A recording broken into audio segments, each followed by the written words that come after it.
Hey everybody, so I just wanted to quickly show you how I paint my British Rifle Company from Dystopian Legions for In Her Majesty's Name. So this is a finished guy.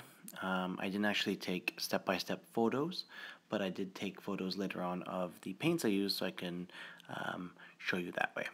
So here's the finished guy. And I started off with a German red-brown surface primer. This is Vallejo.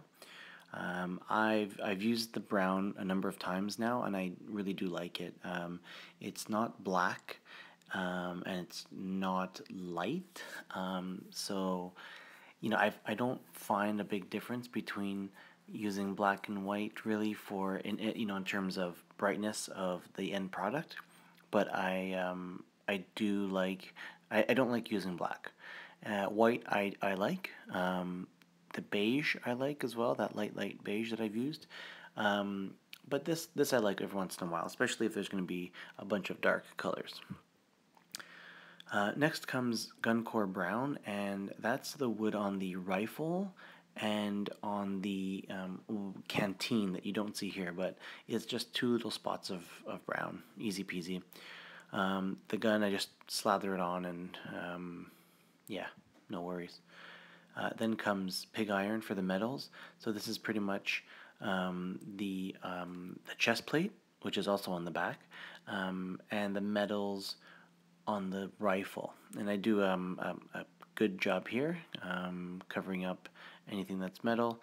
Oh, and anything that's gold as well. So the saber handle and the tip of the saber sheath that's behind him. Again, you can't see it here, but those things I put in silver as well, because I do like going over silver when I paint gold. I like that. Next comes Scorn Red, and this is for, of course, the uniform. I just pretty much put this on anywhere where there will be uniform, and I kind of get it on the legs a little bit, and maybe the hands. Pretty much anything that's not metal, I'm okay with getting it on because I'm going to cover it up later. Although I try not to do it too much. Next comes the skin and the usual Midland flesh, so hands and face. Then gold. Gold goes on the crest on the chest plate, a few little areas like belt buckle, and oh, there's like these little, like, I don't know what they are, like the little rivets or some kind of little bits on the back of the chest plate, and then also right underneath or on the shoulders as part of like these straps. I don't know if they're supposed to be different colors, but I made the bulk of it metal and just put these little they almost look like decorative hinges or something on the upper chest and on the back. I made them gold as well. You can't see them on this guy, but other figures you can see it. Then came Jackbone, and Jackbone I put as my my undercoat, my little base coat under anything that was going to be white. So his helmet, the straps, his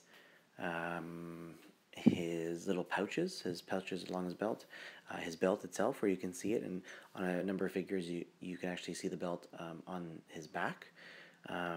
Just below the chest plate, and again the straps on the canteen as well. Then comes white, and white I just covered up anything that was jackbone, so again the hat, straps, pouches, etc. Oh, and at this point I also did the piping and the lining on the jacket, so some figures have very apparent lining, some don't. So this one you can see just on his cuffs. The officer got a bit more, and the musician got a bunch too. So each type of figure is different, but majority of them just got little piping here and there. Next came blue for the pants. I used Signar Blue Highlight because I knew the wash would kind of dull it a bit. So I used a bit of a brighter blue, and I like the way it turned out. Then came Crixbane Base, which I use on a lot of like leathers that are supposed to be black. Sometimes I use it on faces or guns in the case of my Flames of War figures, but for these guys, they're boots.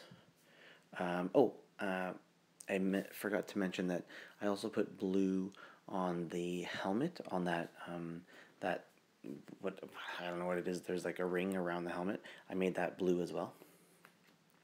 Then came black for the saber sheath that you can't see here again, but it's because it's behind the guy. But that sheath is black, and then for the different guys, they each got some kind of hair color.